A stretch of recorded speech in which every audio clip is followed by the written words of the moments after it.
Ones don't vote. I love these people. Evangelicals. Slurring his speech in Juneau, Wisconsin, Donald Trump gave what I think is probably his most disastrous speech yet. You see it's being filmed from the side because he has a kind of bulletproof glass in front of him, so the cameras couldn't adequately film it given the glare. Here, Donald Trump, I don't even know what he's saying here. Play this clip. Don't vote relatively, like a very small. Donald Trump then asks his handlers to display a photo of his rally crowd from the previous night in Butler, Pennsylvania. Then he calls the people who work for him stupid people when they put the wrong picture. Play this clip. And we have something to show you the kind of crowd we had last night. It was really something special. So let's put it up if we can.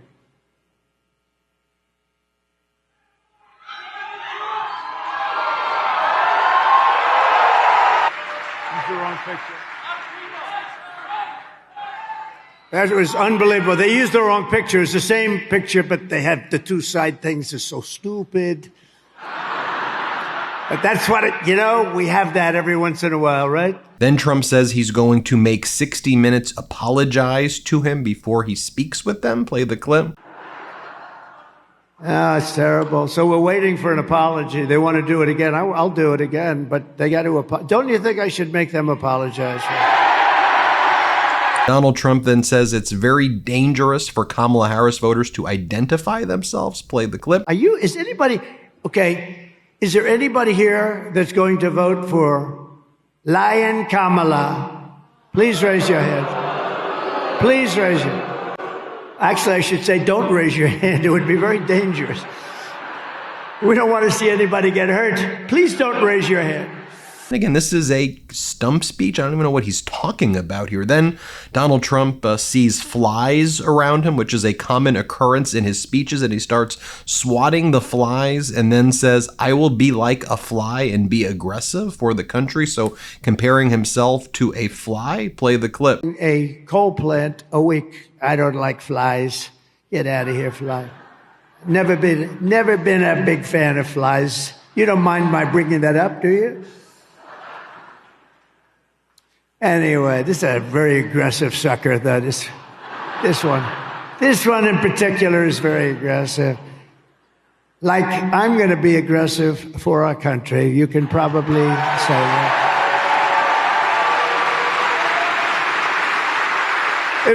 Then with a teleprompter visible next to him, he brags that he doesn't use teleprompters. Play this clip. To be able to have a mind where you can actually speak without a teleprompter. And isn't it nice to have a president that can speak without a teleprompter? Isn't that nice? It's sort of nice. But you lose them all the time. He then says Barack Hussein Obama. Play the clip. See, under a man named Barack Hussein Obama. Remember Rush Limbaugh? Rush Limbaugh would go, Barack Hussein Obama. We miss Rush. We need Rush. Oh, we miss Rush. But they were killing. Then he claims that the stock market doing well right now and setting records is because of his poll numbers. He's down in the polls. Play the clip. Here. The market goes up every time I get a good poll number, and we have had great ones now. The market's starting to go, and they get the credit for it. Isn't that a terrible thing? I said, do me a favor, just sort of, every time we have some of the biggest analysts, the best analysts in the world. They're saying every time Trump has good publicity, the market goes up. Donald Trump then tries to talk about Starlink, and then he talks about the doses. They need doses of Starlink. Here, play this clip. But they want Starlink. So I said, whatever it is, let's sell. I call Elon. I say, and you can't get it. It's really popular. It's very hard to get. But they need it, and they need big doses of it, like fast. And I'm calling Elon. I said, Elon, in North Carolina and parts of Georgia, and the governor is doing a very good job, by the way, in Georgia, I have to say. A very good job. But in parts of Georgia, and in real big parts of North Carolina, they need something called Starlink. I don't know what the hell it is, and you don't have to tell me because I don't want to waste a lot of time. But would you be able to get it? And we talked on the phone for a couple of minutes. And during my conversation with him, I got a call from North Carolina thanking me for getting Starlink. I said, how the hell did you do that? You're talking to me. You didn't have time. He said, well, I have a system. I think he's doing... He has no clue what Starlink is, by the way. Then Donald Trump says that Americans who don't support him are more dangerous than dictators. Play this clip. Lots of things. And by the way, the enemy from within, the crazy lunatics that we have, the fascists, the Marxists, the communists, the people that we have that are actually running the country, not her. She's not running it, and Biden's not running it either, and you all know that. Those people are more dangerous, the enemy from within, than Russia and China and other people. Then Donald Trump lies and says that the federal government is nowhere to be found and is not helping hurricane victims, which all of the Republican governors have said is false. Republican senators in the affected areas have said is false. Just a blatant lie right here that Donald Trump's telling, which is killing people. Play this clip. If you want someone who steals your wealth and abandons your family when the flood's waters rise, those flood waters rise and they were gone. They haven't seen anybody from the federal government yet. The federal government isn't there. By the way, both the Charlotte Observer as well as all of the local papers have debunked it, fighting misinformation. Donald Trump spreading these lies that's quite literally killing people there after lying about people eating cats and dogs in Springfield, Ohio. Now he's also moved on to say that the federal government's not providing assistance. Here, Donald Trump again says the White House is doing nothing, and he's saying because it's a Republican area, they're not doing anything. That's what Donald Trump did, by the way. When Donald Trump was in office, he wouldn't help Democratic areas. He's talking about himself. Here, play this clip. Missing. It's a disaster.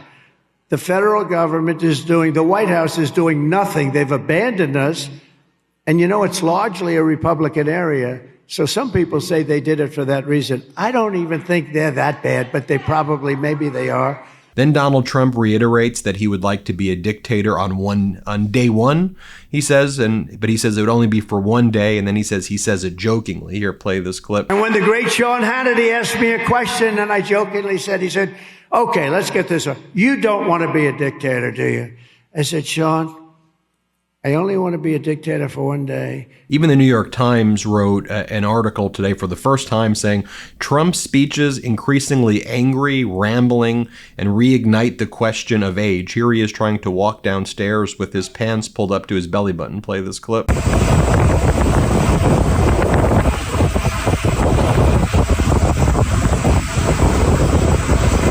No, New York Times, he's been doing this now over and over and over again.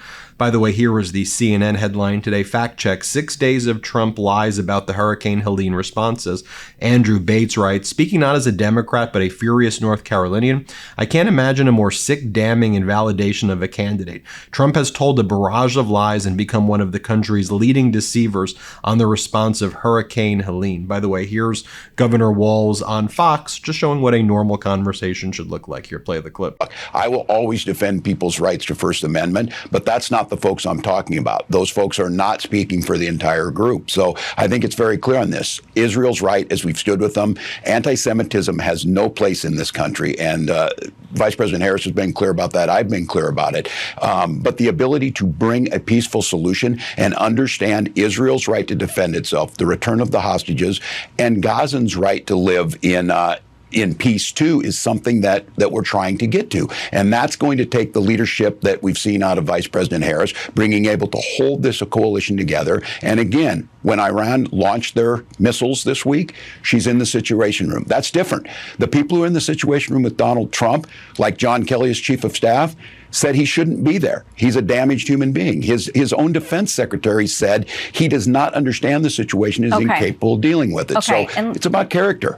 Well, there you have it, folks. Hit subscribe. Let's get to 4 million subscribers together. Thank you for watching this recap. Love this video? Make sure you stay up to date on the latest breaking news and all things Meidas by signing up to the MeidasTouch newsletter at MeidasTouch.com/newsletter.